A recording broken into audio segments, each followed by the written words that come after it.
Yeah, I mean, I actually, you actually got back to me like the first non-media day after I sent the email. Yeah.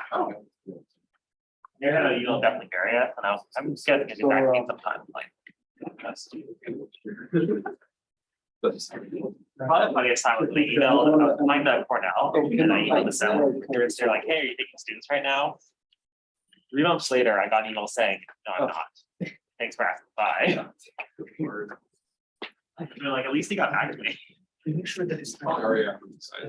Yeah. Yeah, sure. It's not super low. It's not. I didn't think email was Cornell, I mean. It's so. UTSD. And this guy did have like a pretty good math research, so. Exactly.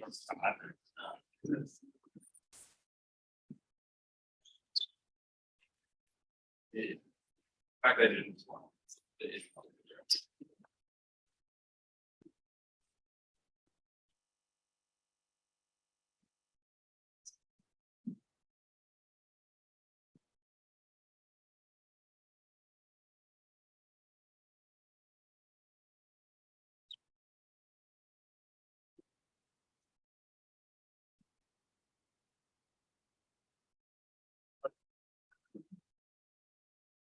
Welcome back to the second day.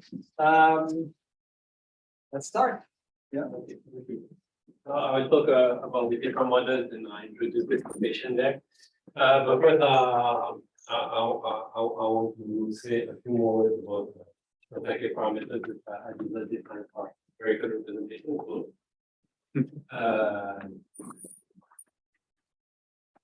What's the static parameter?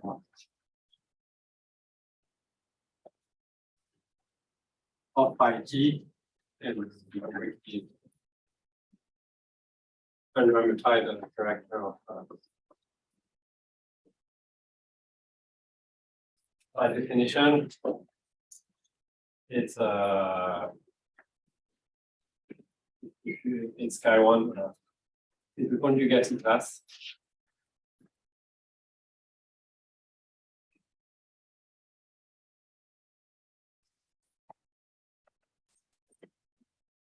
Of this matrix in G.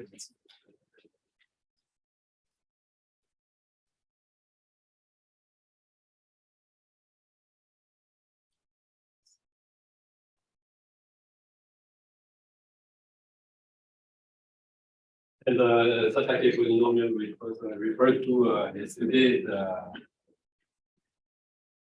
P by T of X is the characteristic for you.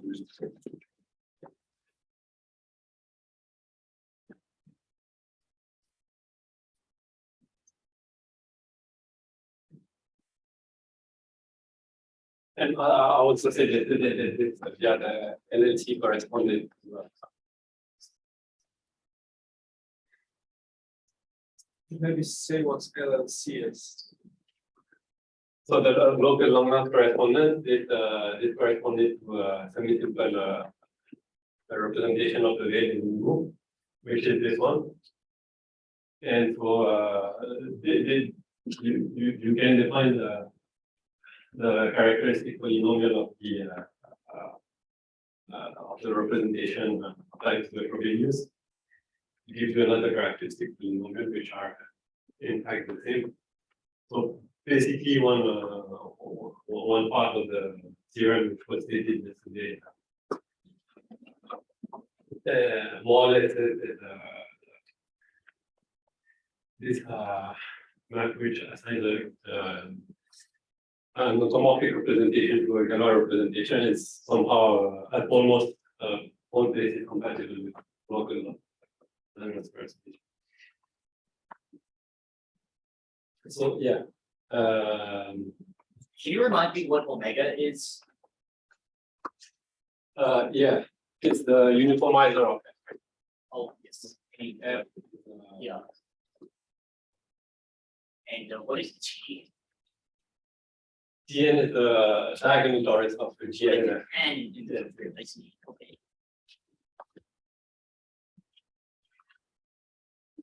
So yeah, I will start with the basic, again, representation theory or Frobenius reciprocity.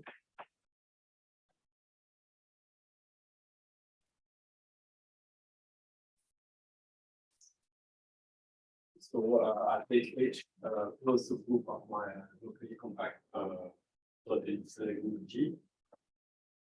Then I take a representation of H. And so you remember we did the normalized induction from H to G of sigma and the Frobenius reciprocity and dimensional between G intertwiners from so yeah, I take pi representation of G. So between G intertwiners from pi to the induced representation there.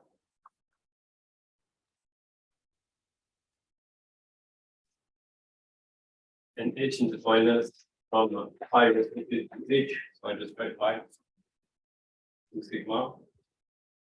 And so in this direction, it's easy to give the map. It tends you to, so yeah, maybe because my induction is normalized, I need to add delta H divided by delta G. Sigma here, G goes to V goes to so U of V is a vector there, and I evaluate the point. It will give me a vector there. And so this is a very basic and useful tool when you want to analyze representations. So yeah, what else? I will also say, yes, maybe I should have left the first paragraph. It's Frobenius reciprocity. And I will talk also about the co-invariance and control region.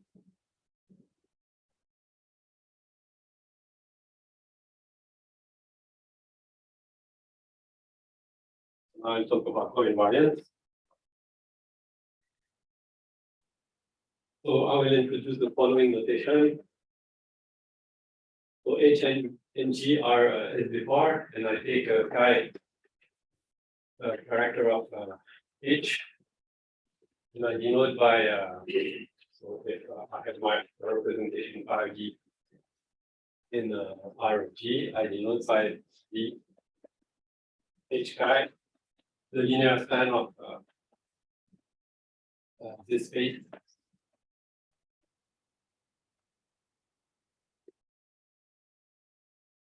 And when H varies,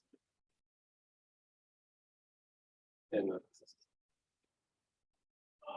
V varies, and I denote by the H chi this quotient.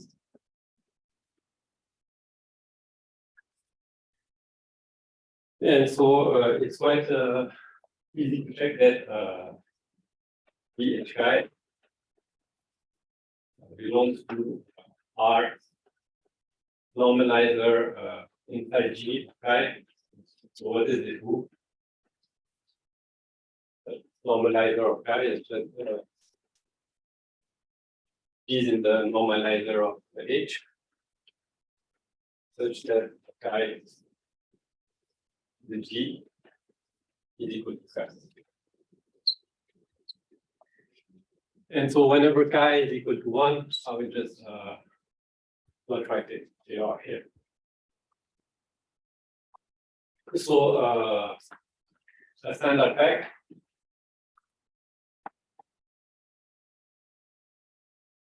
when H is compact, is that co-invariance and invariance are the same thing. So then V can always be decomposed as V H chi direct sum V H chi squared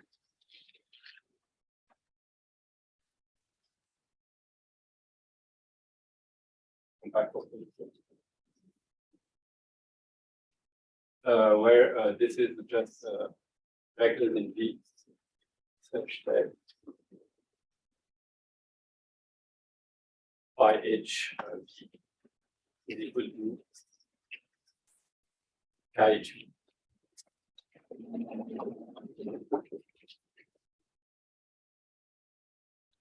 Okay, so maybe I'll give a first exercise with 3 questions. So first, the algebraic dual of this point variance space canonically be identified with H KH equivariant linear form on V. Yeah, and second, very important, is that if H is not compact this time, but if it is exhausted, a compact alternative groups,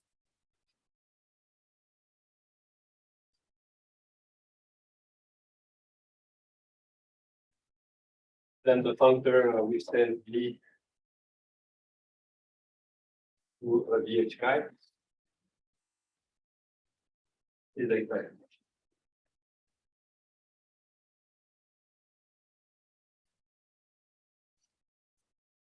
And so I'll give you a hint. Comes from the fact that VH chi, say V belongs to VH chi. If there exists a KB in omega H, such that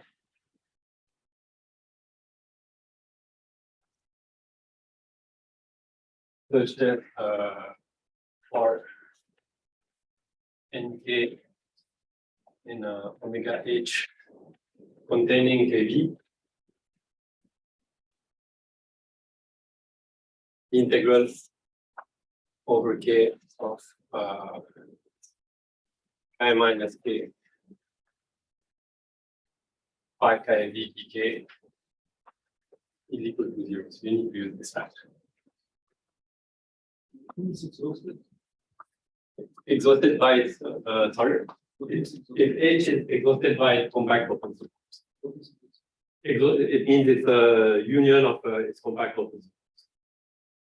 So typically it would be compact, but it could also be non-compact. I give a non-compact example just right now.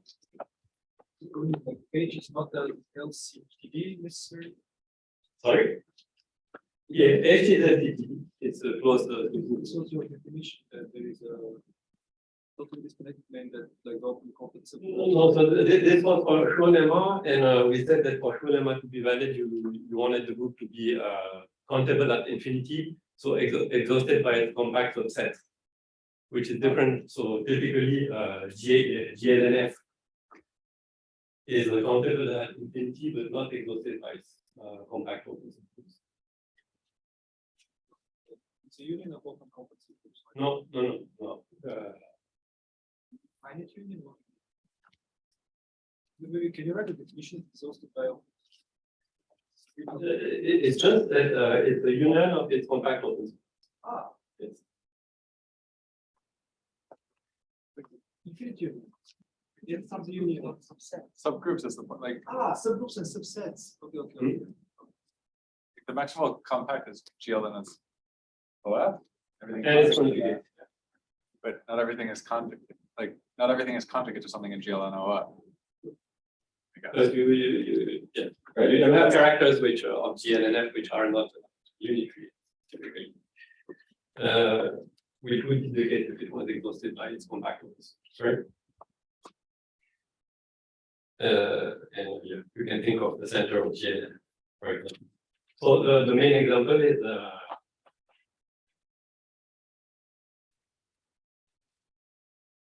the group that are root n of n is the union for of these groups. Here I put the implementation will be clear. We add to the minus x and more generally, UN bar.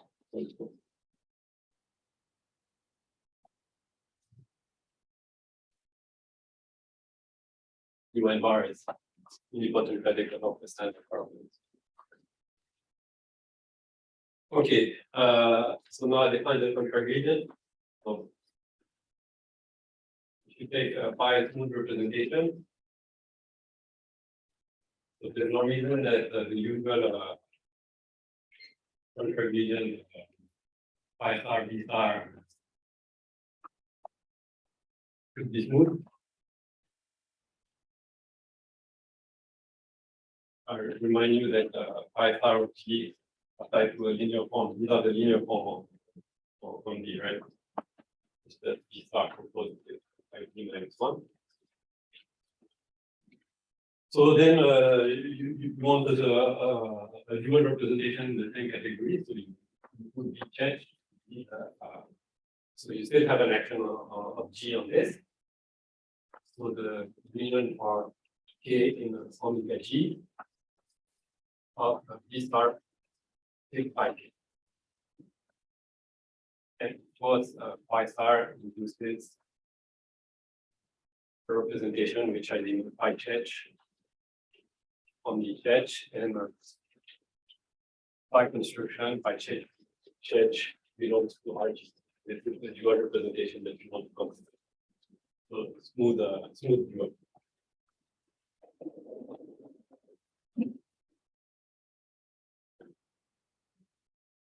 And so our proposition is the type.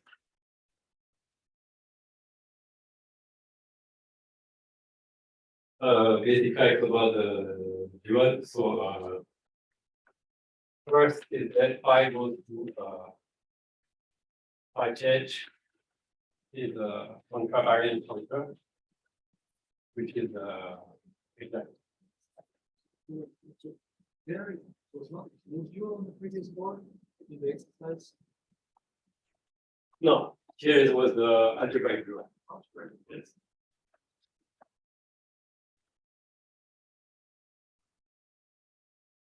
If you take the smooth dual there, then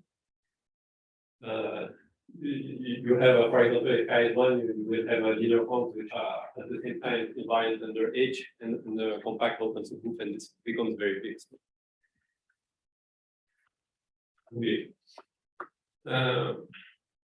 Yes, so this is the first thing, and in this you need to use that B is dk plus dk or a B.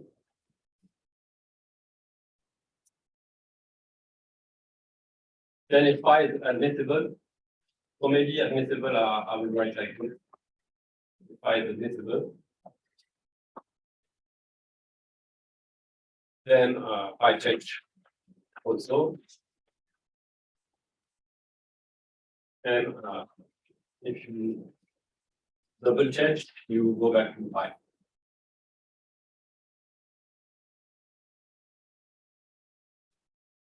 And then phi is at the same time irreducible and admissible. So is phi change.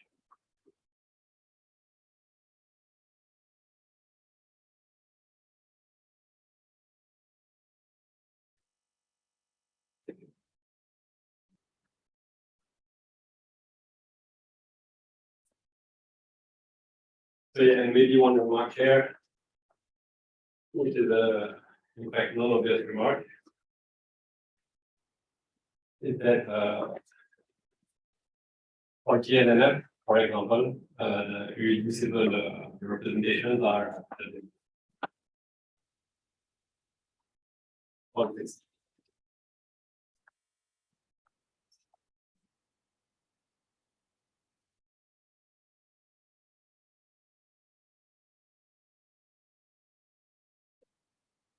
Okay, so now I'm going to talk about Whittaker models.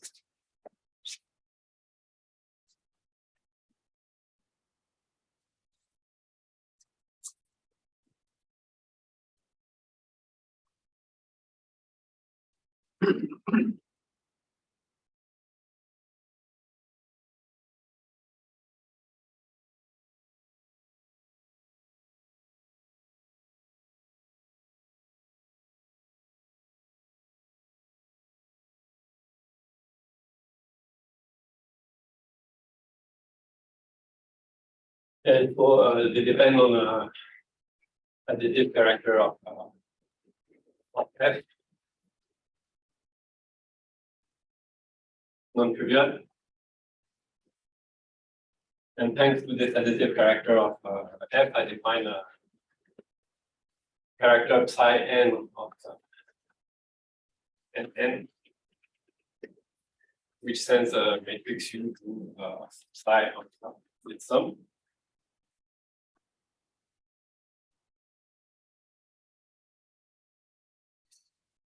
So this is called a non-degenerate character of N. And for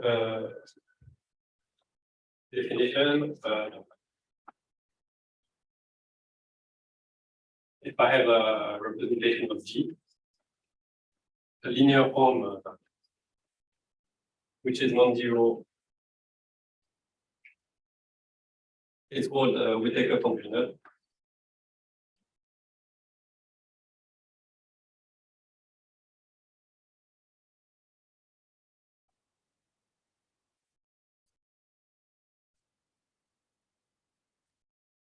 If lambda belongs to the space.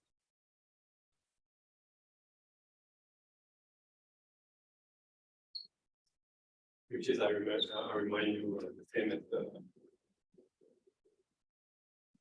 dual of space.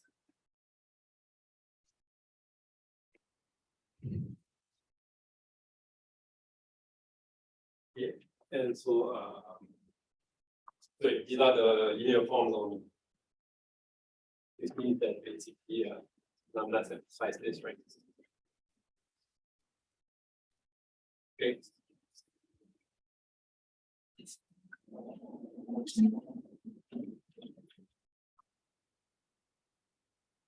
That is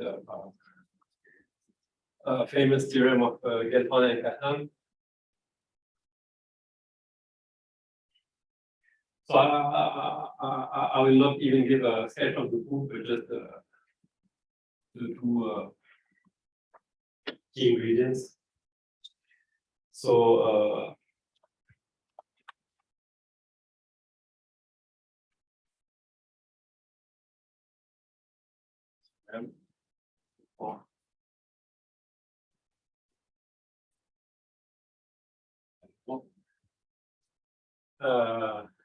which is that if I in the reducible representation of Gn, then the dimension of this space there. Yeah, sorry, yeah, it was Gn1. Then the dimension of the space of Whittaker functionals is at mod 1. And so there are the ingredients are in order of importance. First of all, if you have a distribution on Gn, if you have a linear form on the Hector algebra, such that L of F N1 N2 equal to psi N1 and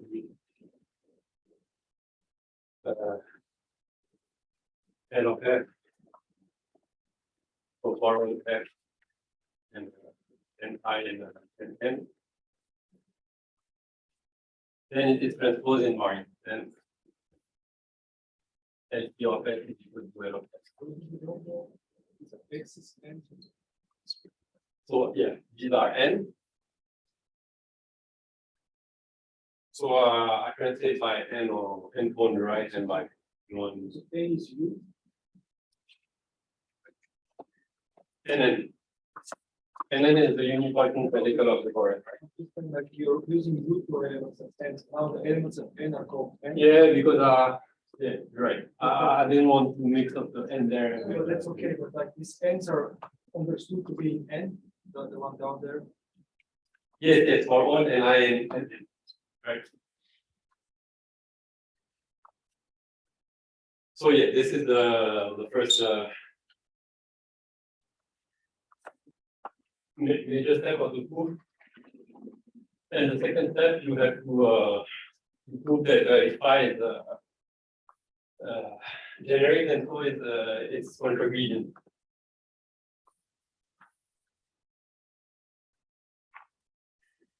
Might be missing something. Why taking a product of elements of n is different from taking just one element in n? The dot Right. is an x. It's x. It's a function f of n1 x n2. Yeah, This is x there. It's like. not like this is the function N1 V N. there's no x there. This is the function, right? Oh, that's a dot. Yes. Yes. Okay. Right. It's like.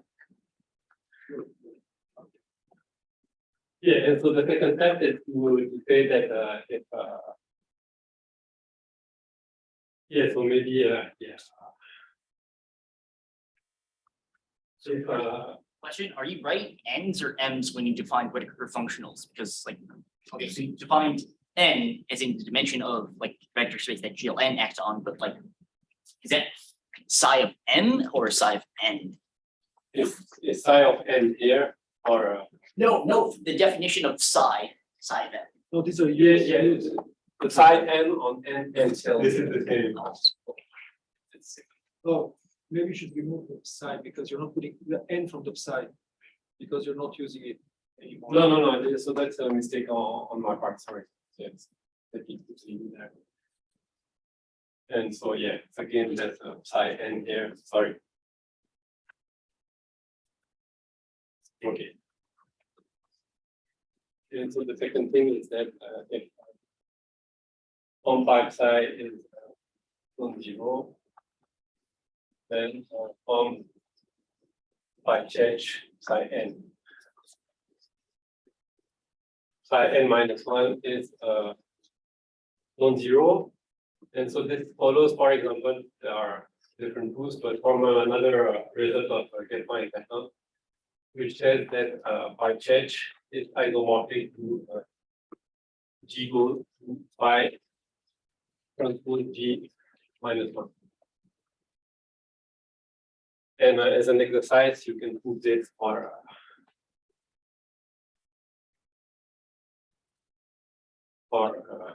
GLN of SQ. So yeah, there are extensions of this result to other groups. For example, Raghuram gave an extension to GLM of H, where H are quaternions. Just a stupid question. I mean, psi inverse, that's like just psi n when you put a minus, right? Like minus the sum of the two, Yes. right? And if you change psi like by scalar times psi, that's basically the same thing, right? No, it's not a character anymore, right? Because it doesn't send The one. initial character of psi, if you change psi of x by psi of a times x, Yes, or psi of Okay. minus x. yes, So if you have Whittaker model for one psi, you have Whittaker model for all kind of translated psis, right? yeah. So yeah, this is a good remark. So for GLN, in fact, all non-degenerate characters of NN are conjugate to this type by the diagonal bars. And so yeah, this is what I'm content of the sentence that I'm going to write now, which is that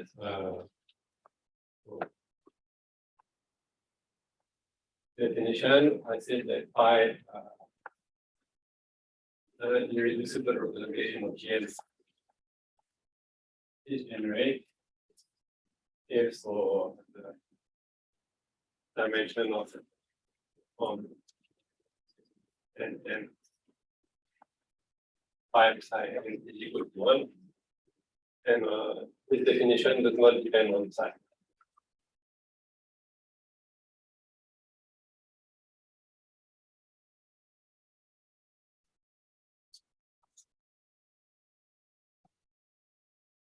And so a consequence of Frobenius reciprocity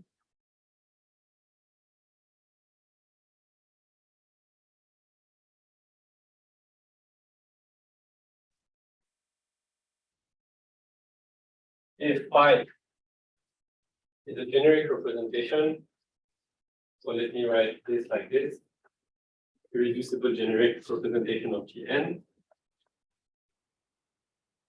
then phi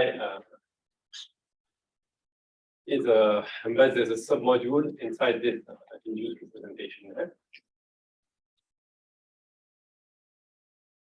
Here you have an intertwiner. And the multiplicity one statement tells you that it is unique if you have a non-zero intertwiner, right? Up to C cross.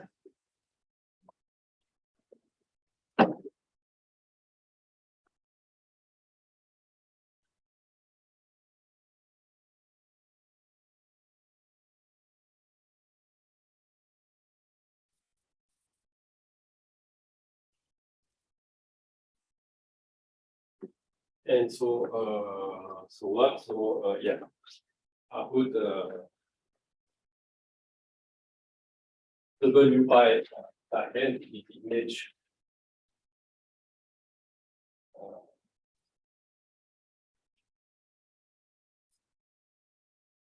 of this intertwiner. So this realizes phi in the space of Whittaker functions, right? In a space of functions on Gn, which is transformed by psi n under a left translation by n. Okay. So now I'm going to talk about the unramified Whittaker function.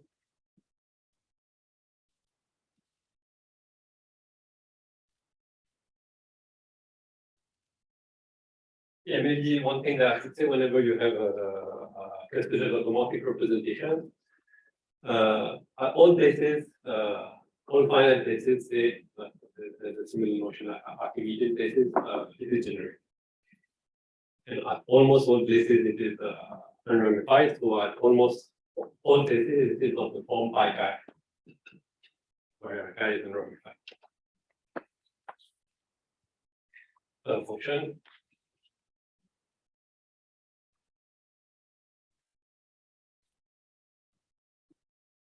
So I already introduced the set, I think.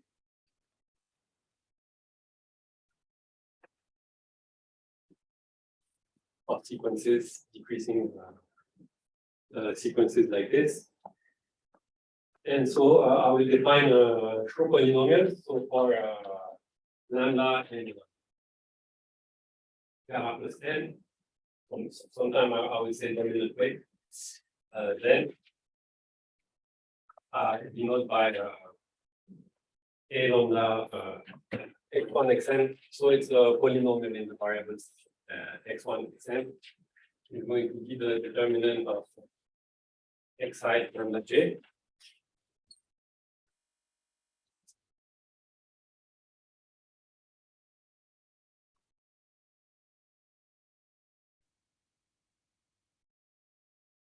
Yes, so all the material that I'm going to talk about from now on, there are very, very good lecture notes of Jim Cotter, which you can find online. And I'm more or less following them.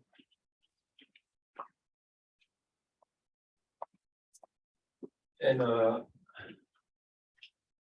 I denote by S lambda x1 xn the following quotients.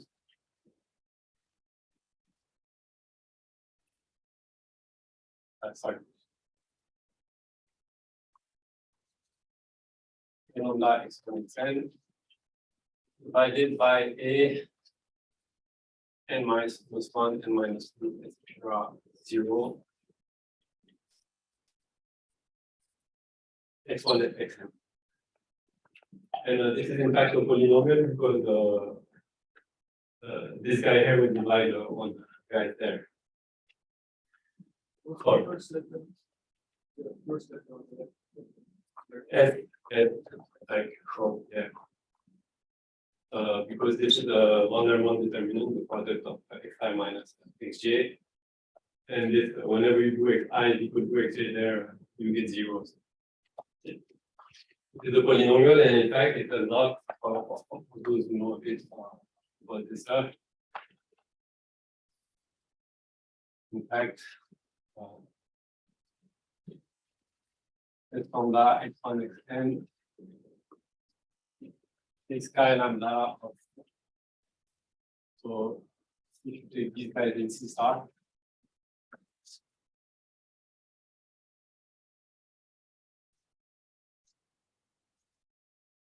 where chi lambda is the algebraic, the character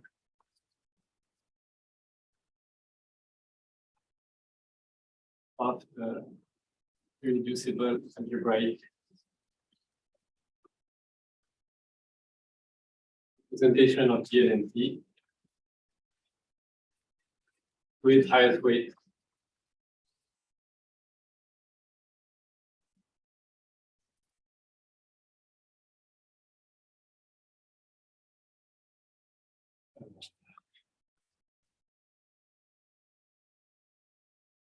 Given by a number.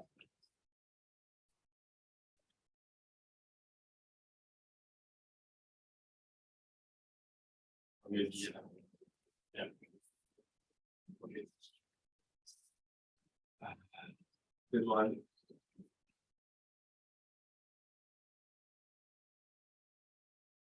And so you have the following formula for environmental integral functions, which is the theorem of Intani, which has been extended to more general books by Kasselman and Shalaika.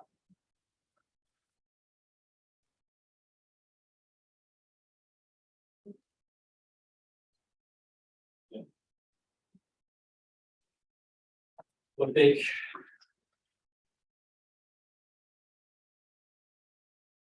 phi chi spherical representation.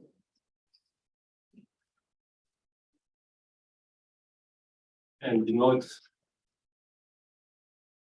yeah. So here I want, for this theorem, I want to use fix psi of conductor 0. By which I mean that psi is trivial on F. And it is not trivial on F minus. So I take a phi guy like this, and I denote by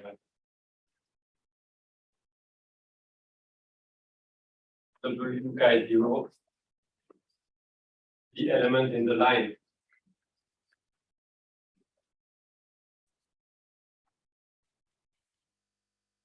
Psi and an such that it is equal to 1 at the identity. At 0, phi n equal to 1. So continue there. So you have an explicit formula for the unramified integral function.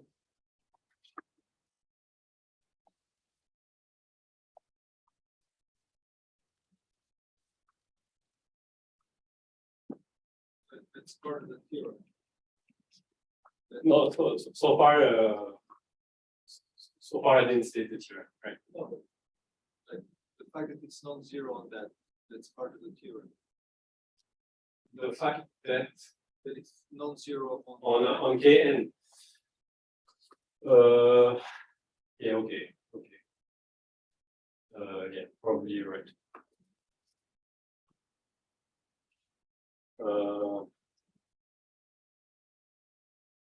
Yeah, okay.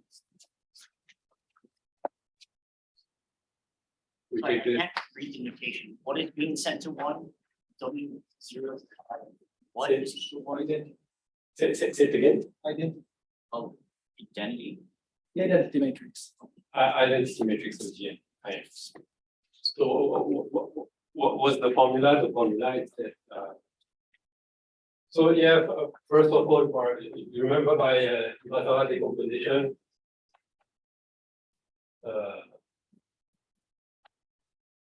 You can W of G can always be written like this, and if W is very good, this will disappear, and this goes out at the side end there. So you only need to understand W on G, and I determine W whenever W is very good.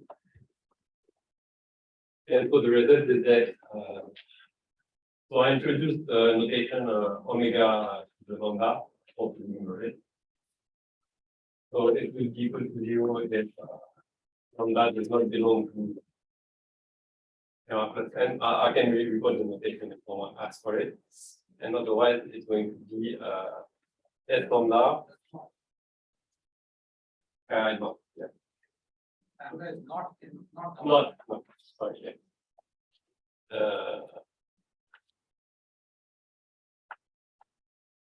yeah. One, omega 1, and omega n. If lambda is in lambda plus n.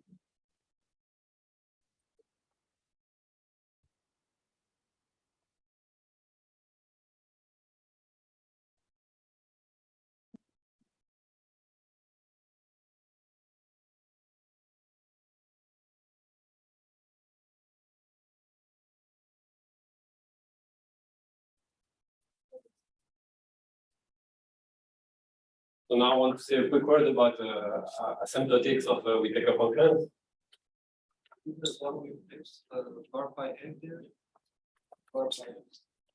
Yeah, sorry, this makes no sense.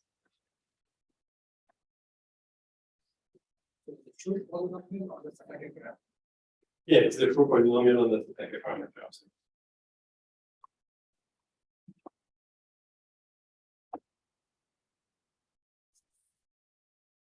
And yeah, so because I want to talk about ranking category figures. So in order to justify that they make sense, I need to say a word about this.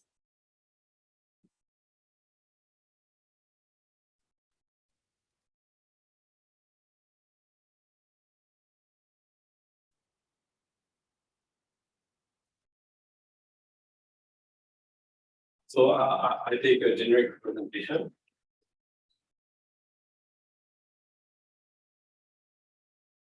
And yeah, I will introduce this useful notation for me.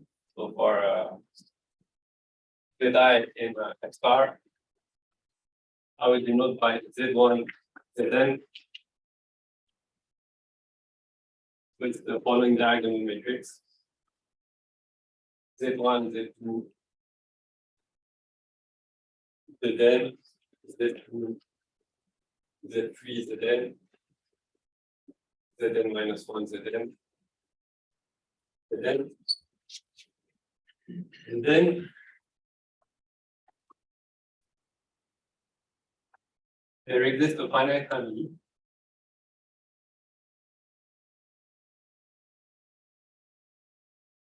of exponents, so just of characters. So this is a very rough version. This can be very explicitly described of characters of XR, such that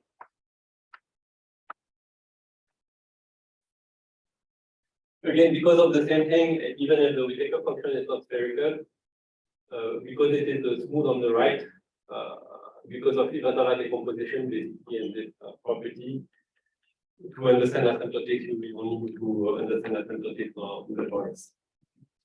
And so such that if you have any Whittaker function in the Whittaker model of phi, then W of Z1 and Zn is a linear combination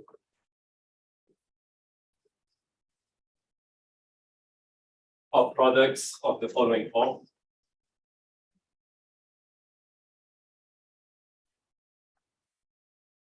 Phi. So first of all, I take out the central character of phi. Yeah, if you check out, the then corresponds to the center of J and F here. Times phi equal to 1 n minus 1 of so here I want to take some Ki Zi, where Ki will be in epsilon pi here. Then the valuation, so the valuation corresponding to the absolute value of Z up to some non-negative power. And then I want to add some part functions here. This is a part function. This is a same pi belongs to n and chi I belongs to x. So this is the asymptotic of our Whittaker function.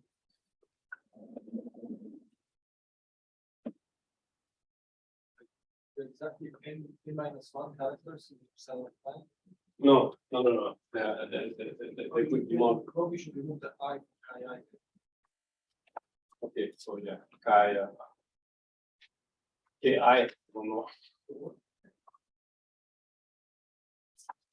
Okay, so just remove that. P-variants. It's not very clear. So you want to put Ki. Yeah. It's very clear without the. I mean, it means to depend on. Yeah. It's a different one for each CI. Yeah, it would be a different one for each.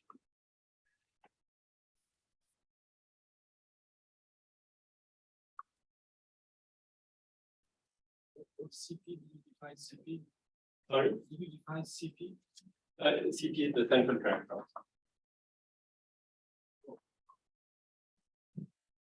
Other than you have no choice. So the Whittaker function has to transform by a central character on the center.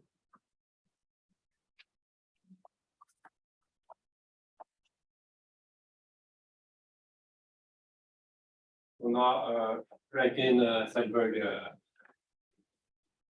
n factors.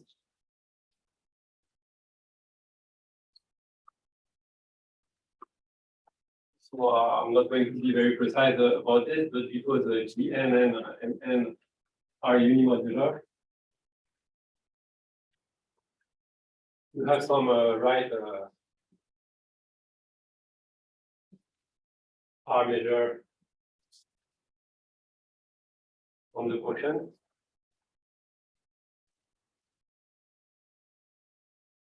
And so on the quotient on the left,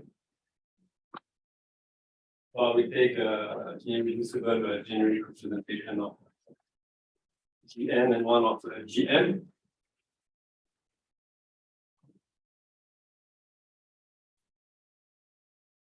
And I will suppose that n is at least equal to m. And so let me give you the definition of the Rankin-Selberg integrals first.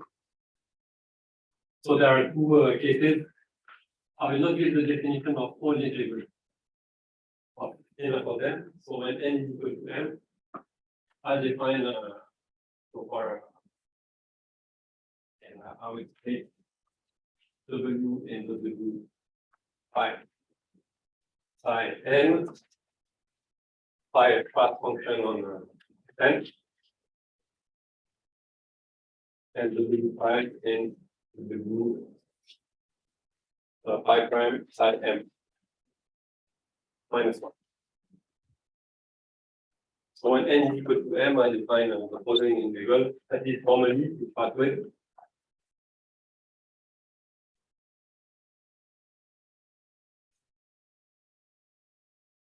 Integral over Gn divided by n of wg to the prime g by eta of G, determinant of G S G. So here S is a complex number, and the matrix eta here is the row matrix. It's this one. Okay. And for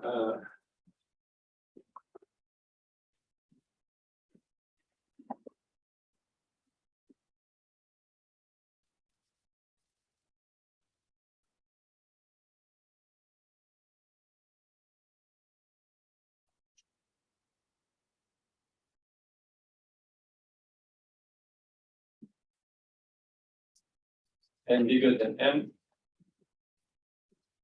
there is no part function. I f w pi prime is the integral from Gm over Nm of w diagonal G I n minus m w prime G determinant of G the S minus n minus m over 2 dg. And so what's the basic fact? So this is due to JPFF. So Jacquet, statistic appear in Schleicher, is that when W prime and maybe phi vary in their respective states, then first of all, should have said this one. This is point 2. That's point 1. These IS, whatever comes after, converge. Or so this comes from the asymptotic expansion. Everything comes from the asymptotic expansion, more or less. Or real number, real part of S large enough. And then when the data vary, then the IS span C plus minus what fractional ideas of what of T parentheses to the minus S, and by some Euler factor, which I denote by NS of pi prime.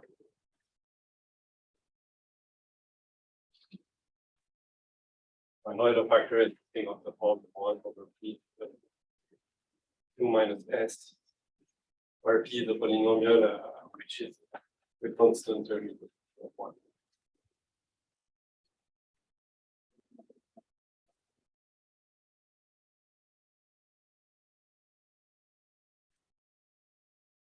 The Schwarz function is on.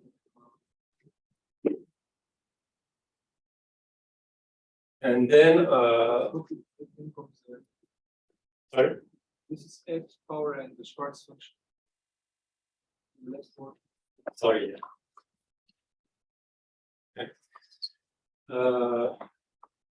They all satisfy a functional equation. And so I will only state it for n equal to n minus 1. It's easy to say for n equal to m and n equal to n minus 1 for other Rankin-Sandberg integrals. I would need to introduce xy integrals which I did not. So they all satisfy a functional equation of the following form. So functional equation. So only in the case where m is equal to n minus 1. Then, yeah, so before stating the functional equation, I need to say that if W belongs to W pi psi n, then W tilde, which sends G to W, this matrix, and transpose of G minus 1, this belongs to W pi ch. n minus one. It's more or less the fact that I change is I transpose of G minus one. And then you have an equation like this. IS 1 minus S W theta W prime theta divided by the L factor of the contract regions is equal to CP minus 1 n minus 1 CP prime times some unit. So this is a unit in this range.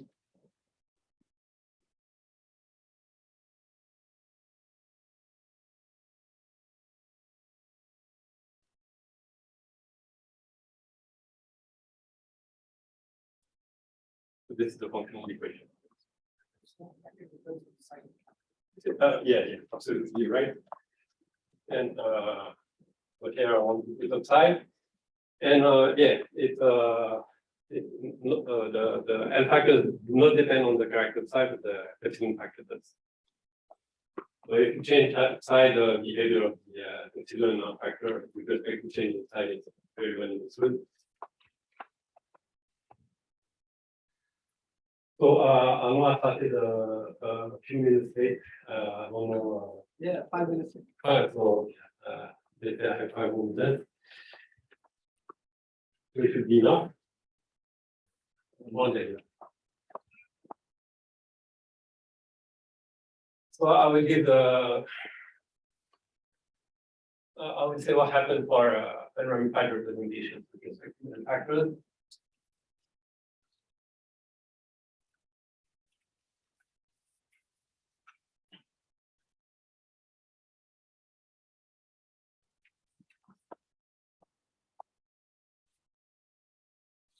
Ramified formula.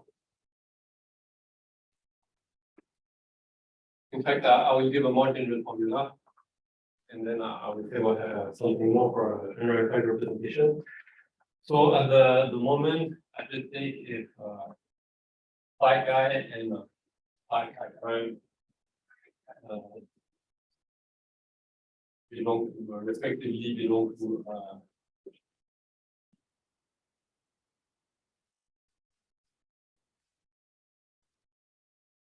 M.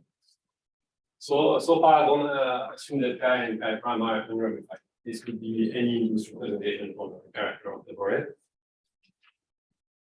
So then again, this is a special case of the more general theorem of the same authors. And S phi chi prime, the product of I 1 to n k 1 to n of ns I prime j, but for a character ns of mu is equal to 1 if mu is ramified.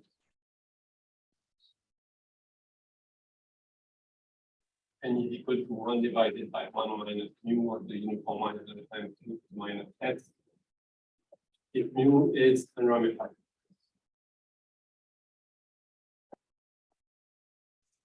And so now,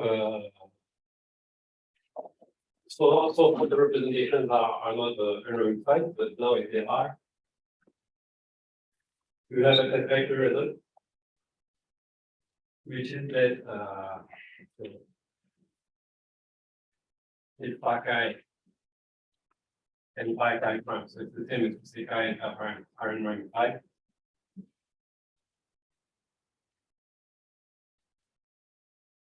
So if n is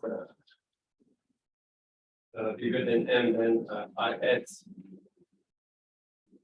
of W chi 0, W chi prime 0 is equal to the factor that just described above. So here I want to normalize my y vector. by it was giving volume 1 to this portion. And if n is equal to m, you have the same result. If you take the correct path function, which is the one you let n, W F prime zero, phi 0 is equal to the n function, where phi 0 is the characteristic function of the canonical matrix.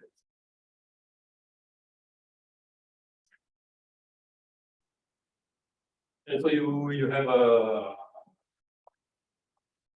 global Rankin-Sudbury integrals, which come from in the Rankin-Sudbury method.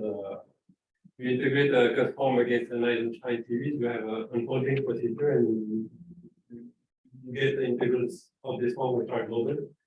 And it proves that these integrals are Eulerian, and you have a formula for an Eisenstein case. That's how it's solved.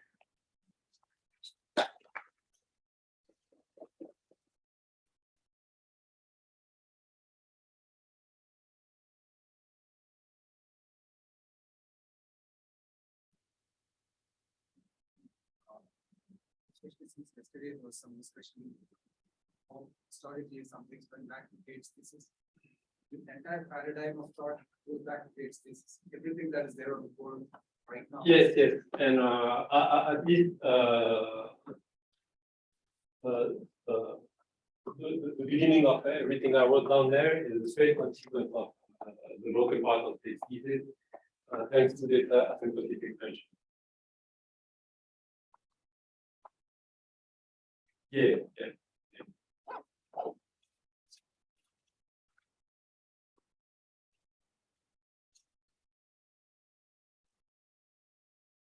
you say one more time what the second bullet point is saying? Say it again. The second bullet point, can you say one more time what the statement of this theory of this result is? This? No, this bullet point 2. Yeah, so when you make the W prime and maybe phi vary in the respective space, so the integral there, in fact, so I will do it quick. These are certainly holomorphic functions for a real part of it, greater than this, because these are integral depending on the complex parameter and there. And so, in fact, they extend to a meromorphic function to the whole C. And in fact, better than this, they are one proof that they are rational functions in Q to the minus. Okay, so you can see these integrals as elements there, and this kind of a fractional idea with respect to this ring. And it has to be principal, this fractional idea, and it's generated by a unique Euler factor. So Oh, so that's yeah, so this is the definition. So the span of this definition of the factor. So I want to find here is fx pi squared times t.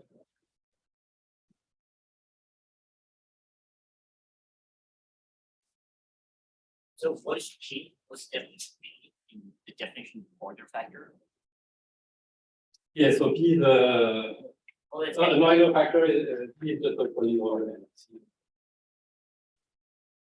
Yeah. wait. So it's some polynomial. So the Yeah, but it's unique. okay, so you're not specifying what it is. Yes, no, it's it's generated by the fractional idea. It's generated by a unique Euler factor.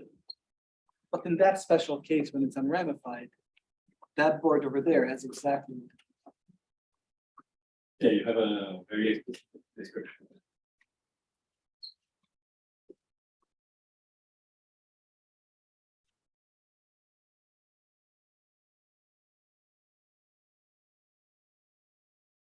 What's the deal? And is it or maybe you said this? Is it true that all infinite dimensional irreducible representation should be generic?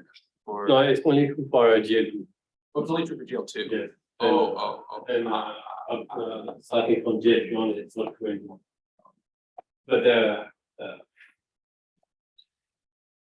they're called generic because they are generic in some sense. Almost all of them are generic. Yeah.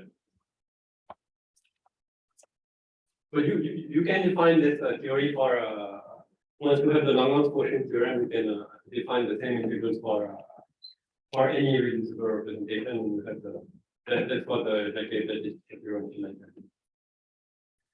You have a standard module lying over any reducible representation, and this standard module will be reducible, but it will still have a Whittaker module. You can do the same stuff.